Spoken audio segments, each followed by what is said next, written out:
Morning everyone. आज के इस वीडियो में हम लोग जीएसटी के बारे में देखेंगे कि जीएसटी का डिटेल हम लोग टैली प्राइम्स के अंदर कैसे करते हैं। तो चलिए, सबसे पहले मैं एक कंपनी क्रिएट करता हूँ। कंपनी क्रिएट करने के लिए Alt K का इस्तेमाल या डायरेक्ट ऑप्शन पे क्लिक करने के बाद आप कर सकते हैं। तो यहाँ पे मैं क्रिएट करूँगा कंपनी का मैं नाम, जैसे कि जीएसटी प्रैक्टिस एक नाम से मैं एक कंपनी क्रिएट करता हूँ। कंपनी क्रिएट करने के टाइम में हम लोग को ज़्यादा फोकस करना है, जो मैंडेटरी चीज़ होगा उस पर फिल करेंगे, जो ज़रूरी चीज़ है वही फिल करेंगे, अदरवाइज़ हम लोग आगे बढ़ते जाएंगे। उसके बाद यहाँ पे बहुत सारा फीचर जो हमको ऑन रखना पड़ता है, तो जो हमारा टैक्सेशन फीचर होगा वही हम लोग ऑन रखेंगे, बाकी सबको अभी हम लोग नो कर देते हैं। तो यहाँ पे यस करके ये वाला जो ऑप्शन आ रहा है आप यहाँ से भी कर सकते हैं, या फिर मैं आपको एक दूसरा तरीका बताऊंगा, वहाँ से भी आप कर सकते हैं। उसके बाद बाकी सारा को नो रखिए, पेरोल को भी नो रखिए। अब जो मैं आपको बता रहा था कि बाकी ऑप्शन जीएसटी को ओपन करने के लिए, तो आप गेटवे ऑफ टैली में मास्टर्स पे क्रिएट ऑप्शन पे जाइए और यहाँ नीचे में आप देख सकते हैं कि यहाँ पर जीएसटी डिटेल्स है। तो जीएसटी डिटेल्स को प्रेस करेंगे तो यहाँ पर वही फिर डैशबोर्ड आ गया। तो यहाँ पे मैं फिर से वही चीज़ को जीएसटी डिटेल पहले डालूँगा। उसके बाद यहाँ पे पूछा सेट अल्टर जीएसटी रेट, तो इसको यस करूँगा। तो यहाँ पर हमसे पूछा जाएगा, तो या इसको अभी नो कर देता हूँ। बाकी जो है मैं हम लोग जीएसटी डिटेल जो एक ही दफ़ा फिलअप करेंगे वो स्टॉक आइटम्स के पास। उसके बाद आप लेज़र क्रिएट कीजिए। लेज़र में मैं आपको बताऊँ, जिससे मैं परचेस करूँगा उसका एक लेज़र होगा, जिससे को मैं सेल करूँगा उसका एक लेज़र होगा। तो पहले मैं जिससे परचेस करूँगा उसको हम लोग क्रेडिटर कहते हैं। तो जैसे मैं एक नाम लिख दिया अमन CR मीन्स क्रेडिटर, अमन क्रेडिटर। तो ये क्रेडिटर है, मतलब जिससे मैं परचेस कर रहा हूँ, तो इसको अंडर में सन्ड्री क्रेडिटर रखूँगा। और उसके बाद बाकी का डिटेल्स मैं वैसे ही रहने देता हूँ। उसके बाद एक डेटर का नाम लिखूँगा, जैसे कि मैंने यहाँ पे फिलअप किया राहुल डेटर, तो इसको मैं सैंडी डेटर के अंदर रखूँगा। उसके बाद मैं बुक्स बनाऊँगा, जैसे परचेज बुक, सेल्स बुक, जैसे POR ये परचेज बुक्स है। तो ये परचेज बुक्स जो है वो परचेज अकाउंट के अंदर रहता है, बाकी को मैं वैसे ही अभी रहने दूँगा। यहाँ पे गुड्स कर देता हूँ। जैसे परचेज बुक्स हुआ उसी तरह से सेल्स बुक एक बनेगा, जो कि सेल्स अकाउंट के अंदर आएगा। फिर उसी तरह से मैं यहाँ पर गुड्स को ऑन कर लूँगा और आगे बढ़ जाऊँगा। मैं अब जीएसटी का टाइप्स बनाता हूँ। तो सबसे पहले मैं CGST बनाऊँगा। C का मतलब ही CGST जो है, या कोई भी जीएसटी है, वो हमेशा ड्यूटीज़ एंड टैक्सेस के अंदर आता है। तो इसमें जीएसटी करूँगा C जैसे है, तो CGST जो सेंट्रल टैक्स होता है, और इसको मैं नो करेक्ट। CGST के बाद मैं SGST बनाऊँगा, जो कि स्टेट टैक्स, इसको भी ड्यूटीज़ एंड टैक्सेस के अंदर रखूँगा। जीएसटी रहेगा और स्टेट टैक्स के अंदर जाएगा।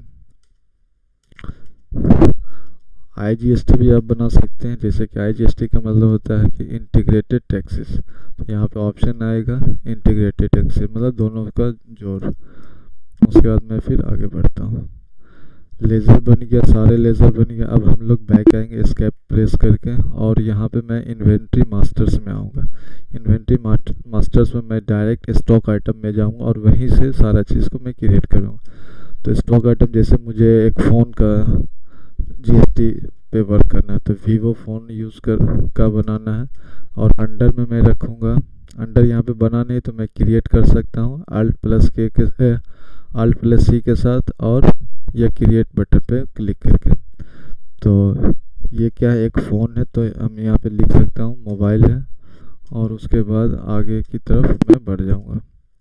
अब कैटेगरी है, इसको रहने देते हैं। उसके बाद यूनिट, तो यूनिट में आप जो है इसको यूनिट नंबर्स हो सकता है, पीसेस हो सकता है, वो डिपेंड करता है आप पे किस तरह का यूनिट रखना चाहते हैं। तो मैं यहाँ पे नंबर को रखा हूँ और उसको फिल कर दिया।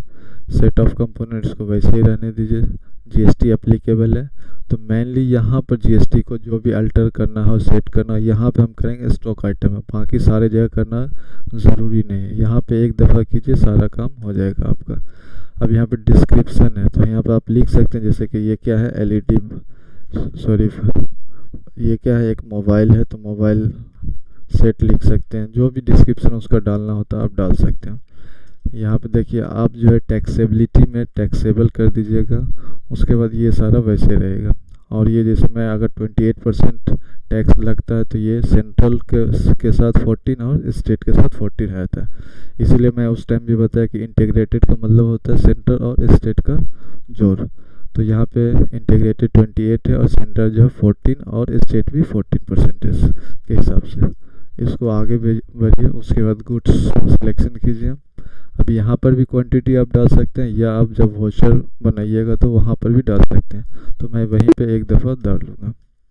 तो आपका ये भी काम हो गया। फिर एस्केप प्रेस करके बैक आ जाइए और यहाँ पे ट्रांजैक्शन टाइप में आइए और वॉचर पे क्लिक कीजिए। और यहाँ पे देखिए सबसे पहले हमको कोई भी प्रोडक्ट को ख़रीदना पड़ता है, फिर उसको सेल्स कर सकते हैं। तो यहाँ पे आप राइट साइड में देख सकते हैं कि आपका बहुत तरह का वॉचर्स है। तो सबसे पहले परचेज़ हम लोग करेंगे, उसके बाद उसको सेल्स भी करेंगे। तो परचेज़ करने के लिए F9 प्रेस कर सकते हैं या डायरेक्ट माउस से भी क्लिक कर सकते हैं। तो मेरा सब पहले से ही क्लिक किया हुआ है तो हमको करने की ज़रूरत नहीं है। वैसे अगर आपको करना रहेगा तो यहाँ पे F9 या प्रेस कर सकते हैं माउस से। अब सप्लायर इनवॉइस नंबर है तो मैं इसको 1 डालता हूँ, डेट वैसे ही रहने देता हूँ। और पार्टी अकाउंट नेम, तो अकाउंट नेम परचेज़ करूँ तो परचेज़ करने के टाइम में जो होता है जिस पार्टी का नाम लिखना होता है वो क्रेडिटर होना चाहिए, मतलब उसी से हम लोग परचेज़ कर सकते हैं। उसके बाद आगे की तरफ मैं बढ़ता हूँ। ये सब नॉर्मल डिटेल है, आप बाद में भी भर सकते हैं। मतलब जब आप यहाँ पर आप परचेज़ लेजर देख रहे हैं, परचेज़ लेजर में परचेज़ बुक्स डालिएगा। उसके बाद यहाँ पर नेम ऑफ द आइटम, तो आपने जो स्टॉक आइटम में बनाया था वही आइटम को फिल करना है। अब जैसे वीवो कितना पीस आपको परचेज़ करना है, तो जैसे मैं 10 पीस परचेज़ किया और 18,000 वो उसका प्राइस है। उसके बाद आप यहाँ पे सिंगल इंटर करने के बाद नेक्स्ट रो में, फिर एक इंटर करने के बाद एक नेक्स्ट रो में आओगे। तो नेक्स्ट रो में आने के बाद यहाँ पे आप स्पेस डालने के बाद आप देखोगे यहाँ पे जीएसटी ऑप्शन आ रहा है। तो आप CGST और SGST का प्रेस करने का, CGST प्रेस करते हैं तो हमारा टैक्स बन जाता है 25,200 रुपीज़। उसी तरह से फिर SGST भी हम लोग निकालेंगे कितना है, तो SGST भी हमारा 25,200। हमेशा दोनों बराबर ही आएगा क्योंकि सेंटर और स्टेट जो हाफ टैक्सेस लेता है। तो इस तरह से हम लोग क्या किया, GST का डिटेल को फिलअप कर दिया। और यहाँ से मैं नरेशन आप भर सकते हैं, नहीं तो ये उतना ज़रूरी नहीं है, और इसको एक्सेप्ट कर लीजिए।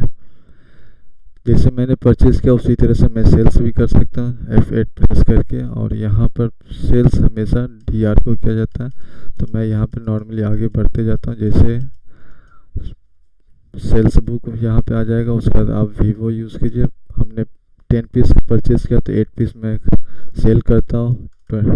20,000 में मैं एक पीस को सेल करता हूँ। उसके बाद फिर GST डिटेल डालूँगा, पहले CGST फिर SGST डालूँगा। उसके बाद इसको एक्सेप्ट, इसको नो करके उसके बाद फिर आप जो है एक्सेप्ट कर लीजिए। देख लिया आपने कि GST को कैसे हम लोग फिलअप किया। तो GST का डिटेल जानने के लिए हम लोग GST बैलेंस शीट में जाएंगे, प्रॉफिट एंड लॉस में जा सकते हैं और यहाँ पे हम लोग सारा चीज़ चेक कर सकते हैं। अगर आपको स्टॉक समरी पता करना कितना पीस बचा हुआ है तो आप यहाँ से भी देख सकते हैं कि 2 पीस बचा हुआ है ना। तो इस तरह से हम लोग GST का ऑप्शन को क्रिएट कर सकते हैं। So this is all about regarding GST. If you have any kind of queries regarding this video or any other videos which I have posted earlier, you can comment and I will reply you.